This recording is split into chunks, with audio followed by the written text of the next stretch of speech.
Hey everybody, welcome back to Everyday Barbecue. My name is Mike. I'm going to show you a dip that I make at home. Football Sunday dip, party dip, whatever it is. This is just one of the recipes that I came up with that my family really likes. Stay tuned, we're going to put this together.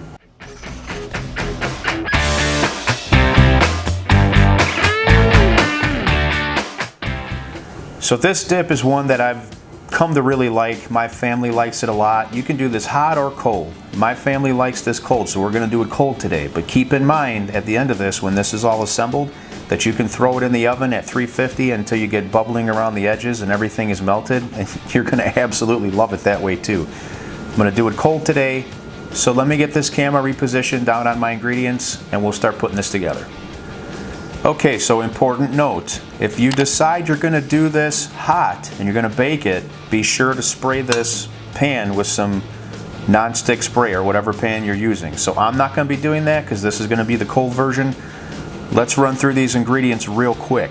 We've got some softened cream cheese. We've got some refried beans. We've got some tomatoes and chilies, aka Rotel. I've got some freshly shredded cheddar, some green onions, some diced jalapeno, some homemade taco seasoning, and some taco sauce.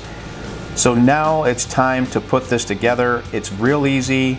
I'm going to go through the steps with you one by one as I prep this, and we're going to start with this cream cheese. Okay, so we've got some softened cream cheese. This is just one package of cream cheese. I believe it's an 8-ounce package. And you can either let it sit on the counter for a while to soften up, or you can throw it in the microwave for 30 seconds, whatever, just to get it to a consistency that you can mix. So we've got our cream cheese. Now, to this, I don't like boring cream cheese. We're gonna go 2 teaspoons of taco seasoning going in. Now we're gonna mix this up. All right, that's mixed up nicely. Now let's go ahead and layer this at the bottom of that dish. Cream cheese going in. Now that we've got that in, we need to spread that out along the bottom. All right, looking good. Let's get to our next step, which is the beans. Okay, beans are the next layer. Now I don't like boring beans either, so guess what? We've got some taco sauce going in. Use your favorite taco sauce. Whatever your favorite taco sauce is, that's what you need to use. And another teaspoon of taco seasoning going in the beans. Now we got to give this a good mix. All right, looking good. So that taco sauce does a couple things. We're adding flavor and we're also thinning these beans out a little bit, which is going to make them easier to work with. So again, taco sauce, taco seasoning in the beans, mixed it up. Now we're going to go ahead and layer that. Okay, beans going in. Okay, and we want to spread those out. Okay, those are spread out nicely. We're looking really good. All right, now it's time for our tomatoes and green chilies, aka Rotel, and I did drain these. So we're gonna get maybe a little bit of liquid in here. That's not gonna hurt, but you definitely wanna drain it and get most of that liquid out of there. Now we're gonna spread these out. We're gonna throw another layer of our homemade taco seasoning on top of this. Very nice.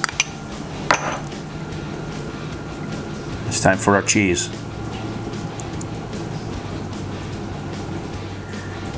Now we really like cheese here in the house, as you guys know.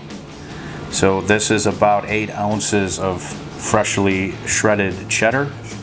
This is an 8x8 pan, by the way, so if you're wondering how big the pan is, this is just a small glass 8x8 dish. This is optional here, this next step. We like it hot. I'm adding some diced jalapeno to this. If you don't want it too spicy, then certainly go ahead and omit this step. Now, for some nice green onion. Okay, so we've got our green onion on. Now you could add black olives to this too. We're not big fans of black olives here in the house, but if you like them, by all means, put them on. Now our last step to this, just to add some real nice presentation, is we are gonna lightly dust the top of this with some additional taco seasoning. Okay, this thing's ready to rock. So here's what we've got, finished product right here. See if I can get you a little bit closer. You can see the layers. So now you can bake this at about 350. It's Probably going to take around 15 minutes. What you'd be looking for is bubbling around the edges and for everything to be melted, and you'll be good to go on that. This is also served really well cold, which is what we're going to do. So this is just going to be covered up with some saran wrap. It's going to go in the fridge, and we're going to be able to eat this in a couple hours when it's nice and chilled. So just once again, fast, easy recipe. This is an excellent dip. It's not boring. As you can see, I put a little extra effort into every step. If you do the same thing, you'll produce a really, really good appetizer for your guests. So that's it for today. I appreciate you guys stopping by. I appreciate all the love. Please give me a thumbs up on this video if you like what I'm doing. Consider subscribing. My logo in your bottom right is always there. You can subscribe by hitting that. Comment. Give me some feedback. Let me know if you like this recipe, if you've made this before, if you're gonna make it, or if you do, tell me how you like it. If you have any suggestions to this, I'm always open to constructive criticism. Anyway, take care. I'll see you on the next episode.